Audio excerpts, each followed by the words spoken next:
দীর্ঘ এক অপেক্ষার অবসান। কাল শনিবার 25শে বৈশাখ পশ্চিমবঙ্গের রাজনৈতিক ইতিহাসে লেখা হতে চলেছে নতুন এক অধ্যায়। বিশ্বকবির জন্মদিনে রবীন্দ্র জয়ন্তীর পুণ্য লগ্নে তিলোত্তমা কলকাতা সাক্ষী হতে চলেছে এক মহা ইতিহাসের। এই প্রথমবার বাংলার কোনো মুখ্যমন্ত্রী রাজভবনের বদলে শপথ নিতে চলেছেন সরাসরি জনতার দরবারে, ঐতিহাসিক ব্রিগেড প্যারেড গ্রাউন্ডে। আর এই শপথ গ্রহণ অনুষ্ঠানে উপস্থিত থাকছেন স্বয়ং প্রধানমন্ত্রী নরেন্দ্র মোদী এবং কেন্দ্রীয় স্বরাষ্ট্রমন্ত্রী অমিত শাহ।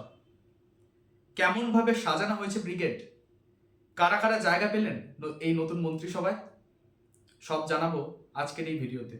শেষ পর্যন্ত আমাদের সঙ্গে থাকুন। নমস্কার, আমি প্রদীপ্ত। খবর ও কথা চ্যানেলে আপনাদের সবাইকে জানাই স্বাগত। রাজ্যের নতুন মন্ত্রিসভা কেমন হতে চলেছে তা নিয়ে জল্পনা ছিল তুঙ্গে। এবার সেই প্রতীক্ষার অবসান ঘটল। 18তম বিধানসভার মন্ত্রিসভার যে তালিকা সামনে এসেছে তাতে দেখা যাচ্ছে অভিজ্ঞতা এবং তারুণ্যের এক অদ্ভুত মেলবন্ধন। চলুন এক নজরে দেখে নিই কারা সামলাতে চলেছেন বাংলার আগামী দিনের ভবিষ্যৎ। মুখ্যমন্ত্রী হিসেবে অবশ্যই শপথ নিচ্ছেন শুভেন্দু অধিকারী। তার কাঁধেই থাকছে স্বাস্থ্য ও পুলিশ মন্ত্রকের মতো জোড়া গুরু দায়িত্ব। স্বরাষ্ট্র ও শিল্পমন্ত্রী হিসেবে দেখা যাবে অভিজ্ঞ নেতা দিলীপ ঘোষকে। পরিবহন ও দমকল ও জরুরি পরিষেবার মতো গুরুত্বপূর্ণ দপ্তরের দায়িত্ব পাচ্ছেন রুদ্রনীল ঘোষ। বাংলার অর্থনীতি সামলানোর গুরু দায়িত্ব দেওয়া হয়েছে বিশিষ্ট চিন্তাবিদ স্বপন দাশগুপ্তকে। তিনি হচ্ছেন নতুন অর্থমন্ত্রী। শিক্ষার মতো সংবেদনশীল দপ্তরের দায়িত্ব পেয়েছেন বর্ষীয়ান নেতা তাপস রায়। নারী ক্ষমতায়নে জোর দিয়ে নারী ও শিশু উন্নয়নের দায়িত্ব দেওয়া হয়েছে অগ্নিমিত্রা পালকে এবং শ্রম, আইন ও বিচার মন্ত্রী হচ্ছেন প্রিয়াঙ্কা টিবরেওয়াল। এছাড়া তথ্য ও সংস্কৃতি মন্ত্রী হচ্ছেন রূপলী পর্দার পরিচিত মুখ রূপা গঙ্গোপাধ্যায়।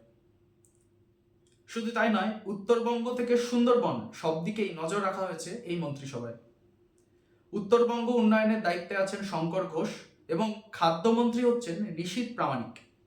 সুন্দরবন উন্নয়ন মন্ত্রী হিসেবে দায়িত্ব পাচ্ছেন সুব্রত ঠাকুর। ক্রীড়া ও যুব কল্যাণে বড় চমক রয়েছে। ক্রীড়ামন্ত্রী হচ্ছেন প্রাক্তন ক্রিকেটার অশোক দিন্দা। পর্যটন দপ্তরে হিরণ চট্টোপাধ্যায় এবং বিদ্যুৎ ও যুব কল্যাণ সামলাবেন সজল ঘোষ। সাথে যুব কল্যাণের অন্যান্য দায়িত্ব থাকছেন তরুণ জ্যোতি তিওয়ারি। এছাড়া কৃষি ও বনমন্ত্রী হিসেবে জগন্নাথ চট্টোপাধ্যায় এবং পঞ্চায়েত এবং গ্রাম উন্নয়ন মন্ত্রী হিসেবে দায়িত্ব পালন করবেন দিব্যেন্দু অধিকারী। এবার আসি ব্রিগেডের সাজো রবের কথায়। শপথের দিন মাঠে থাকছে 3টি বিশাল হ্যাঙ্গার।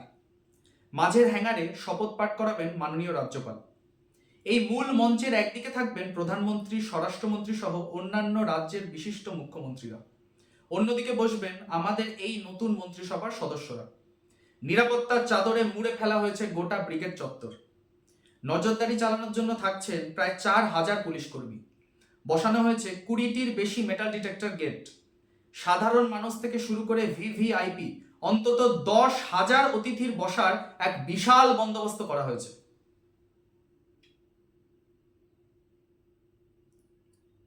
তবে এবার শপথের অনুষ্ঠানের সবচেয়ে বড় চমক হলো আদ্যপ্রান্ত বাঙালিয়ানা।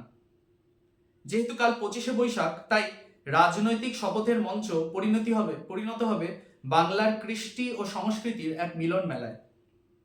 খাওয়া দাওয়ার আয়োজন থাকছে একেবারে খাস বাংলার খাওয়া দাওয়া। আমন্ত্রিতদের জন্য ময়দানে বসছে ঝালমুড়ি, বাংলার বিখ্যাত রসগোল্লা এবং সন্দেশের স্পেশাল স্টল। মঞ্চের চারপাশ সাজানো হচ্ছে বাংলার মহান মনীষী ও বিপ্লবীদের ছবি দিয়ে। অনুষ্ঠান জুড়ে বাজবে রবীন্দ্রসঙ্গীত ও বাউল গান। দেখা যাবে পুরুলিয়ার ঐতিহ্যবাহী ছৌ নাচ। আর পোশাক, দলের তরফ থেকে নবনির্বাচিত বিধায়কদের অনুরোধ করা হয়েছে বাংলার ঐতিহ্য মেনে সবাই যেন ধুতি পাঞ্জাবি পরে এই মহাযজ্ঞে সামিল হন। প্রধানমন্ত্রী নরেন্দ্র মোদীকেও কি কাল বাঙালি বাবু সাজে দেখা যাবে? সেদিকেই নজর থাকবে গোটা দেশের। বাংলার মানুষ দীর্ঘ 1.5 দশক ধরে যে পরিবর্তনের স্বপ্ন দেখেছিলেন, কাল ব্রিগেডের ময়দান থেকে সেই নতুন অধ্যায়ের সূচনা হতে চলেছে। নতুন সরকার, নতুন মন্ত্রিসভা আগামী 5 বছর বাংলাকে কতটা এগিয়ে নিয়ে যেতে পারে সেটাই এখন দেখার। এই নতুন মন্ত্রিসভার তালিকা নিয়ে আপনাদের কি মতামত? কোন মন্ত্রী তার দপ্তরে সবচেয়ে ভালো কাজ করবেন বলে আপনার মনে হয়? অবশ্যই নিচের কমেন্ট বক্সে লিখে জানান। খবরটি ভালো লাগলে লাইক করুন, প্রচুর শেয়ার করুন এবং বাংলার সমস্ত খবরের আপডেট সবার আগে পেতে আমাদের চ্যানেলটিকে সাবস্ক্রাইব করে বেল আইকনটি প্রেস করতে ভুলবেন না। আজকের মতো বিদায় নিচ্ছি। নমস্কার।